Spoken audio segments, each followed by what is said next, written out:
안녕하세요. 오늘도 사연살롱을 찾아주셔서 감사합니다. 저는 40대 중반 여성입니다.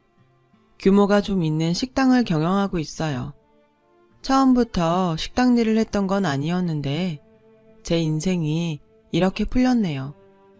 저는 아버지가 일찍 돌아가시고 엄마가 식당을 하며 저를 키우셨어요. 엄마는 기사식당을 하셨는데 워낙 음식 솜씨가 좋으셔서 택시 기사 손님도 많았고 일반 손님들도 일부러 엄마 백반을 먹으러 오셨어요. 저는 엄마가 그 식당에서 번 돈으로 공부하고 결혼할 때 도움도 받았죠. 항상 자기 일에 자부심을 가지시고 늘 정성스러운 음식을 만드시던 엄마가 언젠가부터 안색이 안 좋아지셨어요. 그리고 전과는 달리 살도 빠지셨고 배가 아프다고 하시는 날도 많아졌어요. 저는 그런 엄마가 걱정돼서 엄마, 요새 전이랑 너무 다른 것 같아. 살도 많이 빠졌고 나이도 있으니까 너무 무리하지 말고 쉬엄쉬엄 해. 병원도 가고 라고 하자 식당은 손만 내는 사람이 잠시라도 쉬면 금방 표가 나는 법이야. 그럼 손님들도 대번에 알지. 그리고 단골 손님들한테 그러면 안 돼. 다음 주에 쉬는 날 있으니까 그때 푹 쉬면 괜찮을 거야. 라시더군요. 그래서 저는 딸아이를 유치원에 보내놓고 종종 식당에 나가서 엄마를 도왔습니다. 그럴 때마다 엄마는 오지 마. 지수는 어쩌고 여기 붙어 있으려고 그래. 라며 저를 돌려보내려고 하셨죠. 그래서 지수 유치원에 있을 동안만 하잖아. 내가 나오는 게 싫으면 병원에 가서 검사 받아. 병원에서 괜찮다고 하면 안 올게. 안 그러면 지수 아빠까지 불러서 일 시킬 거야. 라고 엄마를 설득했습니다. 엄마는 제 남편에게 한 번도 힘든 일을 시키지 않으셨어요. 안 그래도 밖에서 일하느라 힘든데 집에서라도 편하게 해줘야 한다면서 저한테도 큰일 아니면 웬만하면 친정일 거들게 하지 말라고 하셨죠. 그래서 제가 남편도 식당에 나오게 하겠다고 했고 엄마는 한숨을 푹 쉬시며 어쩔 수 없다는 듯 다음날 병원에 다녀오겠다고 하시더군요.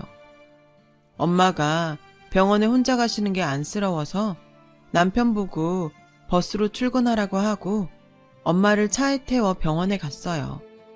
병원에서는 엄마 안색을 보시더니 눈꺼풀도 뒤집어 보시고 청진기 진찰도 한참 하더군요. 그리고 검사를 좀 더 해봐야 하겠다는 것이었어요. 뭔가 좋지 않은 예감이 들었고 아니나 다를까 결과가 나오자 큰 병원에 가보라고 하는 거였어요. 정밀 진단이 필요해 보입니다. 하루라도 빨리 대학병원에 가셔서 검사를 받아보시는 게 좋겠습니다. 저는 의사 말에 가슴이 철렁했습니다. 하지만 엄마한테는 솔직히 말씀드릴 수 없었죠. 평생 저 잘 되는 것만 바라보시며 열심히 사셨는데 이제 와서 큰 병에 걸렸을지도 모른다고 하면 얼마나 낙심이 크겠어요. 그래서 저는 이 병원에 초음파가 없어서 큰 병원에 가야 한다고만 했습니다. 그런 걸 꼭 봐야 해? 초음파 같은 건 임산부들이나 하는 거지. 나더러 뭘 그런 걸 하라고 해. 거기 의사 돌팔이 아니냐? 아니야. 원래 노인들은 검사 이것저것 다 받으라고 해. 이왕 이렇게 된 거 마저 검사 받고 약 먹고 낫는 게 훨씬 좋잖아. 라며 엄마를 억지로 끌고 대학병원에 가게 되었어요. 혹시나 동네 병원에서 했던 검사가 잘못 나온 건 아닌지 그런 기대도 조금 해봤는데 결과는 청천벽력 같은 췌장암이었어요. 병원에서는 바로 입원해서 수술하는 게 좋겠다고 해서 입원 수속을 밟기 시작했어요. 저는 차마 엄마에게 췌장암이라고 말할 수 없어서 엄마, 위에 궤양이 심해서 그거 수술하고 경과 봐야 된대. 그러니까 오늘 바로 입원해서 수술 날짜 잡자. 라고 하자 됐다, 일 없어. 궤양 같은 거 약 먹으면 되지. 무슨 수술까지 하냐.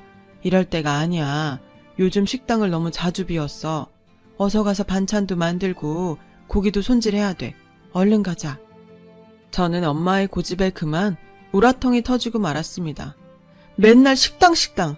주방 아줌마도 다 할 줄 아는 거잖아. 식당만 중요하고 엄마 몸은 안 중요해? 나는 엄마 잘못되면 난 이 세상에 혼자 되는 건데 어떻게 엄마 원하는 것만 하려고 해? 라며 화를 내자 엄마는 처음 보는 제 모습에 놀라셨는지 알았어. 네가 그렇게 속상할 줄 몰랐지. 대신 식당 일 정리 좀 하고 와서 입원할게. 진짜야. 저는 엄마한테 단단히 약속을 받고 일주일 후에 입원하겠다고 의사 선생님께 말씀드린 후 엄마를 모시고 돌아왔어요. 그날 저녁 엄마도 수술을 받아야 하니 병의 경과 사실을 아셔야 할 것 같아 솔직하게 말씀드렸어요. 이야기를 듣자마자 엄마의 동공이 흔들렸어요. 엄마는 이내 잘 이겨낼 수 있어. 잘 이겨내서 다시 돌아올 거야. 너도 걱정 많이 하지 말어. 이러시더라고요. 역시 엄마는 엄마라는 생각이 들더군요. 저라면 한 번쯤 세상도 원망하고 원통해서 울기도 많이 울었을 텐데 내일 지구가 멸망해도 오늘 사과나무를 심는 것처럼 엄마는 긍정적이었고 강했습니다. 엄마는 본인이 식당에 없는 동안 어떻게 해야 할지 주방 아주머니와 계획을 짰지만 일손이 더 필요하다며 걱정하셨어요. 그런데 갑자기 시어머니가 오신 거예요. 결혼하고 저희 친정 쪽은 한 번도 안 오셨는데 어쩐 일인지 시어머니는 아유 사부인 편찮으시다면서요. 재우한테 들었어요. 그래서 제가 도움이 될 수 있을까 하고 와봤습니다. 갑자기 생판 모르는 남을 쓰시는 것도 어렵지 않겠어요? 그래서 사부인 아프신데 뭐 해드릴 것도 없고 이렇게 일이라도 도와야겠다 싶었네요. 예, 난 뭐부터 하면 되니? 라며 저한테 살갑게 물어보시는데 솔직히 당황했어요. 시어머니는 심한 시집살이는 시키지 않으셨지만 어쩐지 대면대면 하셨거든요. 어머니, 그래도 이건 아니죠. 제가 하면 돼요. 어머니가 나와서 하시면 제가 그 사람 보기도 미안하고 어머니한테도 죄송스러워서 안 돼요. 넌 네 어머니 병수발하고 지수랑 재우 챙기는 것만도 벅찰 텐데 여기까지 어떻게 나오겠어. 시간 있는 사람이 나와야지. 그리고 미안하다고 하지 마라. 우리 가족이다. 이럴 때 서로 돕는 게 가족 아니냐. 저는 그 말에 그동안 시어머니를 오해한 것 같아 죄송했습니다. 엄마도 감동하셨는지 눈물을 슬쩍 보이시면서 정말 고맙다고 두 손을 잡으며 인사했죠.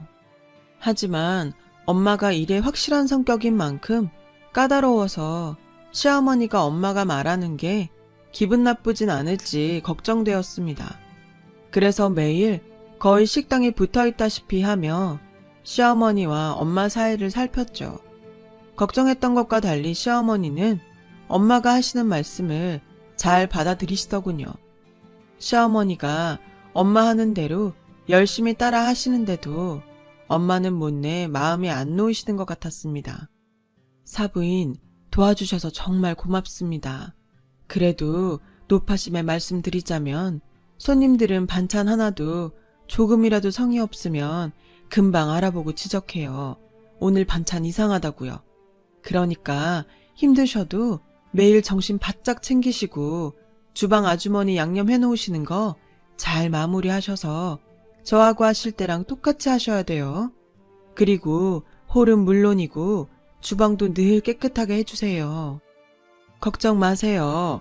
저 사부인 욕 안 먹이려고 이렇게 하고 있잖아요. 사부인 병원 들어가셔도 그대로 할게요. 그러니까 얼른 나으실 생각만 하세요. 라며 안심시켜 주셨고 그런 시어머니가 너무 고마웠습니다. 엄마는 입원하기 이틀 전부터 시어머니에게 온전히 맡기시고 옆에서 지켜보기만 하셨어요.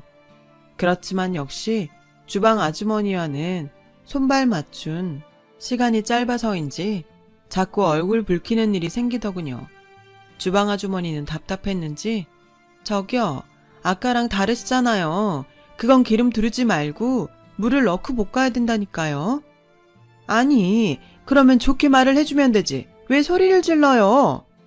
라며 말다툼을 했고 저는 두 분 모두에게 죄송하다고 하며 얼른 시어머니를 데리고 나가서 카페에서 음료를 사드리며 진정시켜 드렸습니다. 엄마도 안 되겠는지 본인이 다시 주방에 들어가셨고 예, 아무래도 안 되겠다. 일이란 게 하다 보면 큰 소리도 날 수 있는데 사부인은 역시 어려워. 또 이렇게 아줌마랑 싸움이라도 나면 그때는 어쩌니? 내가 병원에서 중간에 나올 수도 없고. 저도 물론 걱정은 됐지만 엄마, 좀 전에 시어머니가 다시 잘 해보겠다고 하셨어. 아무래도 식당 일은 처음 해보시는 거니까 서툰 점이 있겠지. 누군 처음부터 잘했어. 엄마도 옛날 생각해봐. 안 그래? 내가 틈틈이 들여다볼 테니까 너무 걱정하지 마. 라고 하니 퇴근길에 들린 남편도 네 장모님 염려 마세요. 제가 엄마한테 기왕 하시는 거 잘해달라고 다시 한번 부탁드릴게요. 휴일에는 저도 나와서 돕고요. 장모님이 건강해지셔서 얼른 퇴원해야 저희같이 서툰 사람 일하는 시간이 짧아지는 거니까 지금은 장모님 얼른 나으셔서 건강해지는 것만 생각하세요. 라며 엄마를 안심시켰어요.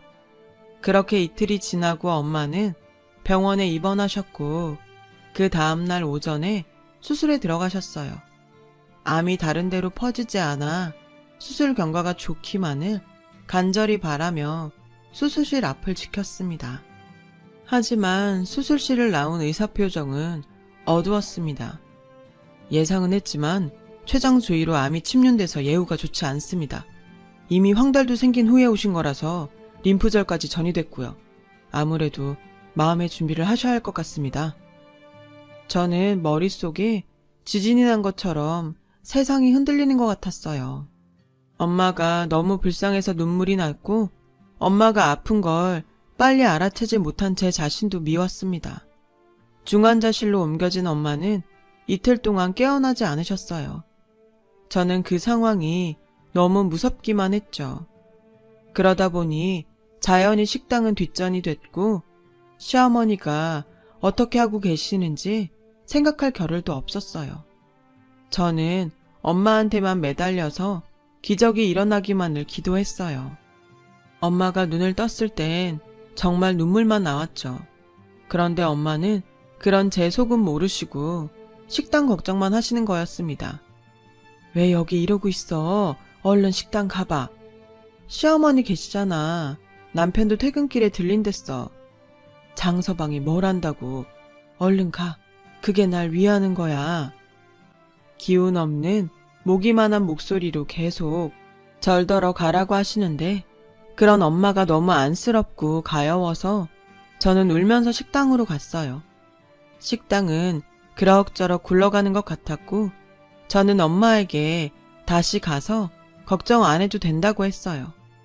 엄마는 그제야 안심하시며 다시 눈을 감고 잠이 드시더군요. 저도 식당을 시어머니에게 그냥 맡겨도 되겠다 싶어서 엄마 옆에만 붙어 있었어요.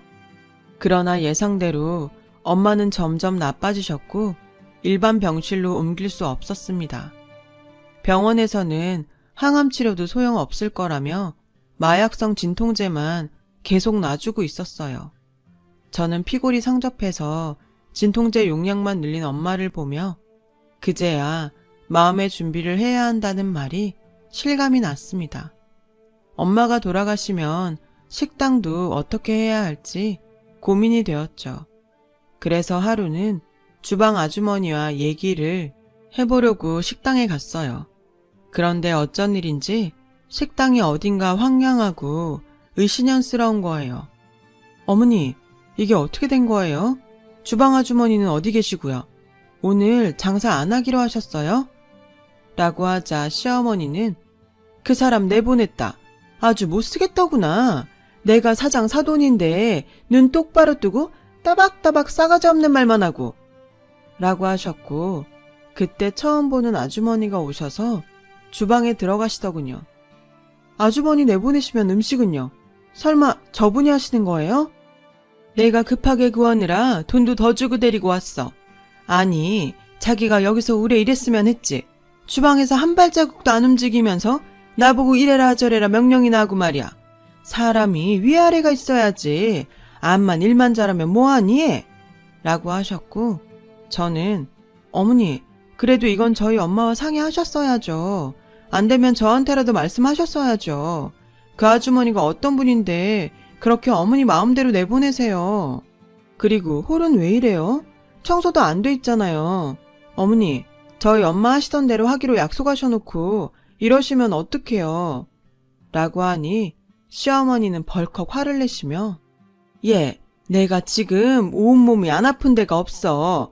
그런데도 지금 사부인 돕겠다고 안 해본 일 하느라 삭신이 쑤시는데도 매일 나와서 이 고생인데 말을 그렇게밖에 못하겠니? 나라고 맨날 시간이 남아서 여기 이러고 앉아있겠어? 그리고 일이란 게 잘하는 것보다 서로 마음 맞춰가며 즐겁게 일할 사람이랑 해야 능률도 더 잘 오르고 장사도 더 잘 되는 법이야. 그리고 너 지금 나한테 따박따박 가르치는데 니네 엄마가 그렇게 가르치디? 정 마음에 안 들면 나도 손 뗄란다. 어디 네가 혼자 잘 한번 해봐. 라며 펄펄 뛰는 거였어요. 저는 시어머니의 이상한 논리에 할 말을 잃었고, 어쨌든 지금은 싸울 게 아니라 눈앞의 일들을 처리해야 한다고 생각되어서 그날부터 병원에서 반나절, 식당에서 반나절 있으면서 홀 서빙부터 주방 보조까지 도맡아야 했습니다. 그런데 어느 날 맛집 블로거가 찾아왔어요. 그 사람은 전에도 몇 번 식당에 왔었고 늘 저희 식당에 대해 좋게 글을 올려줘서 저하고도 잘 지내는 사람이었어요. 그런데 그 사람이 시어머니 눈을 피해 저에게 눈짓을 하며 따라오라고 하더군요. 그래서 그 사람을 따라 카페에 갔더니 저희 식당 동영상을 하나 보여주는데 정말 입이 딱 벌어지고 말았어요. 동영상에는 시어머니가 새로운 주방 아주머니한테 내가 안 쓰던 구워 삶느라 애 좀 썼지. 그냥 반도 어렴풋이 자기 운명 눈치챘는지 지 딸은 식당 안 시키고 싶다고 운을 떼길래 내가 잘해보겠다고 냉큼 말했거든. 그래서 내가 그 사람 죽으면 여기 받기로 구두 약속 다 해놨잖아. 녹음도 다 해서 발뺌도 못해. 어차피 췌장암 그거 수술 잘 돼도 오래 살지 못한다더라. 저는 너무 충격을 받아서 정신을 차릴 수가 없었어요. 게다가 그 블로거 말이 음식 맛이 변해서 이상하다고 하더군요. 이 일을 어찌해야 하나 정말 며칠을 혼자 끙끙 앓았어요. 아픈 엄마에게 식당이 엉망이 됐고 시어머니는 그 식당을 자기 걸로 만들 궁리만 하고 있다고 말할 수는 없었으니까요. 저는 결국 식당을 시어머니한테 물려줄 건지만 슬쩍 물어봤습니다. 안 싸더니 전부터 그런 식당 운영해보고 싶어서 여기저기 많이 알아봤다고 하더라고. 그런데 나이가 많으니 다들 일 가르쳐줄 생각도 안 하고 서빙 한 번도 안 시켜주더라는 거야. 워낙 열심히 하시고 내가 알려주는 그대로 잘해서 그러겠다고 했어. 식당 자기한테 넘기고 자기는 하고 싶은 일 해서 좋고 그 돈으로 너 편히 살게 하고 얼마나 좋으냐고. 엄마 생각도 같아. 넌 지수 잘 키우고 힘들게 살지 말아야지. 넌 힘들게 살지 마. 엄마 소원이야. 뼈만 남은 손으로 제 손을 잡고 간절히 부탁하시는데 저는 펑펑 울고 싶은 걸 애써 참았어요. 그렇다고 남편에게 이 사실을 말하기도 참 어렵더군요. 자기 엄마를 나쁘게 말하는 게 될 텐데 남편이라고 그 얘기가 듣기 좋을 리 없을 테니까요. 그래, 남편도 있는데 시어머니가 나쁘면 얼마나 나쁘겠어. 하고 싶어 하시기도 하고 엄마 말대로 하는 것도 나쁘지 않지. 근데 그렇게 둬도 괜찮은 걸까? 그렇게 저 혼자 고민만 하는 사이에 엄마가 돌아가셨어요. 엄마는 마지막까지도 제게 손에 물 묻히지 말고 제발 너는 편히 살라고만 하셨고 저는 그때서야 눈물을 터뜨리며 통곡을 했습니다.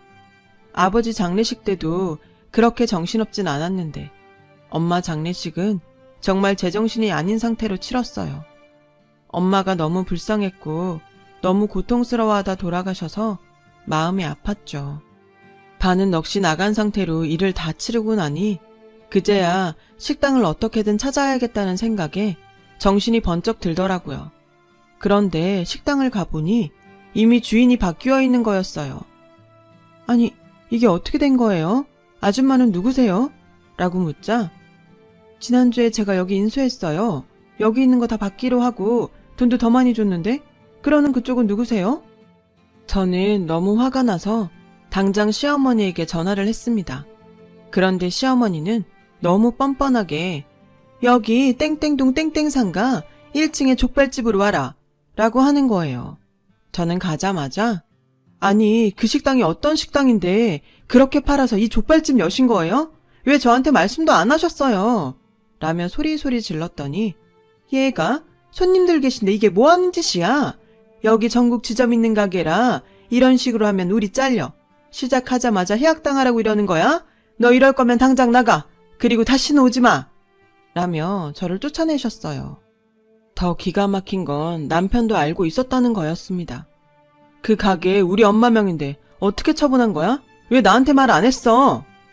당신 장례식 때문에 정신 없으니까 다 지나고 말하려고 했던 것 뿐이야.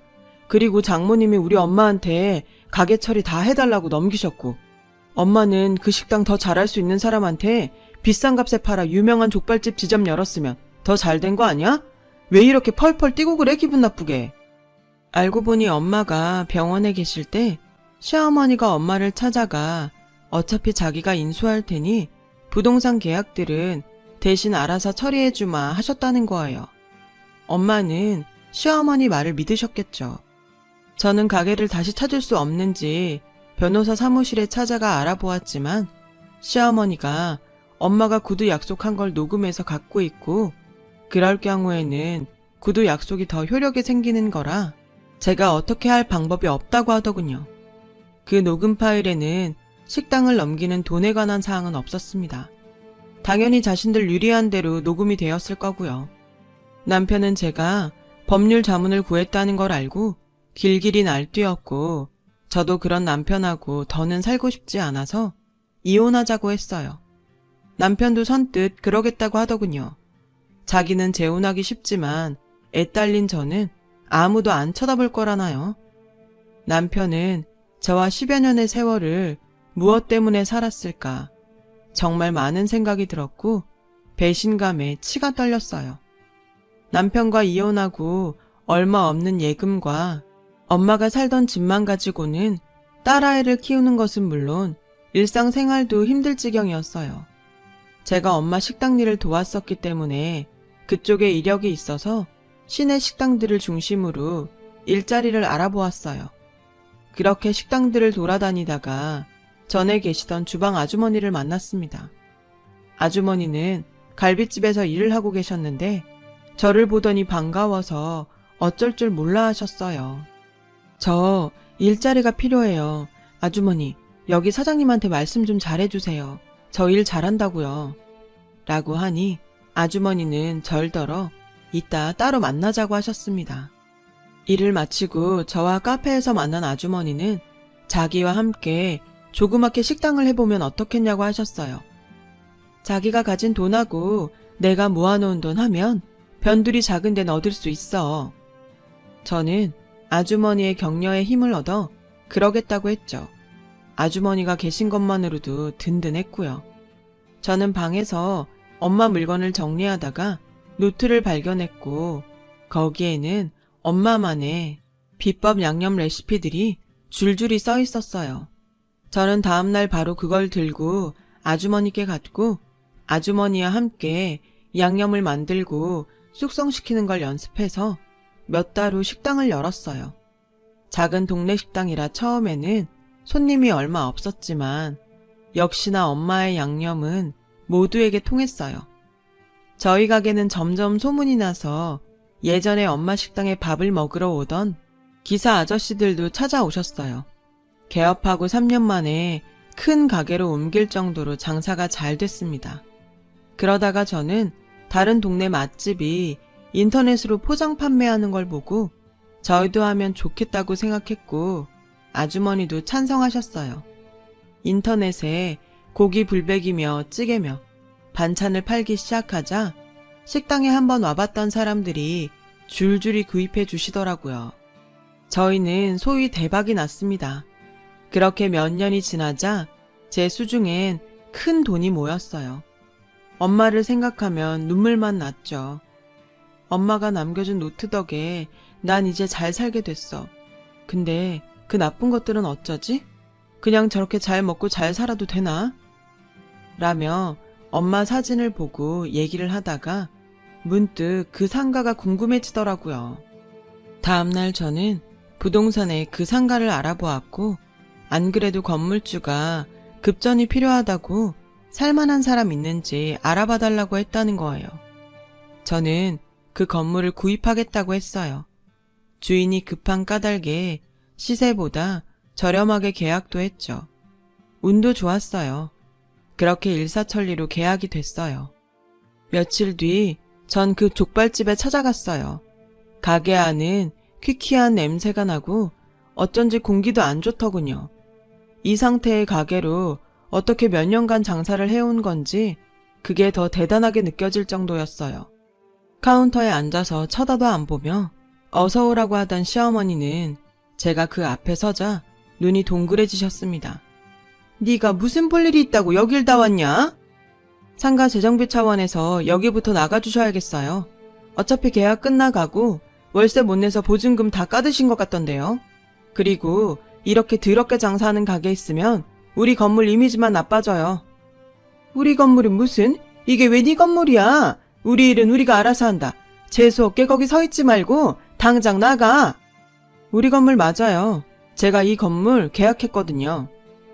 경멸하듯 저를 보는 시어머니에게 저는 상가 계약서를 보여줬죠. 시어머니는 안색이 하얗게 질렸어요. 계약서를 보자 시어머니는 저를 붙잡고 뭐? 얘, 그게 무슨 말이니? 우리 장사 잘하고 있어. 근데 정말 네가 이 건물 주인이라고? 아무리 그래도 갑자기 나가라고 하면 우린 어쩌라고 그래. 그래도 한때는 내 아들하고 네가 부부였고 나도 니네 어머니 아프실 때 여러모로 도왔는데 네가 재우랑 헤어졌다고 이러면 되겠니? 저희를 도와요? 엄마 장례식 때 가게 팔아먹고 그 돈 어쨌어요? 입 싹 닫고 여기다 이거 내고 웃고 계시던 양반들이요? 웃기지 마세요. 저 이제라도 당신들 사기죄로 다 고소할 거니까 내일 당장 가게 빼세요. 제 말에 시어머니는 혼비백산해서 남편에게 전화를 했고 남편은 회사에 있다 말고 뛰어와서 저한테 미안하다고 싹싹 빌더군요. 당신이 이해 좀 해줘. 우리가 없이 살다가 돈이 생기니까 잠깐 어떻게 됐었나 봐. 당신 이런 사람 아니었잖아. 응?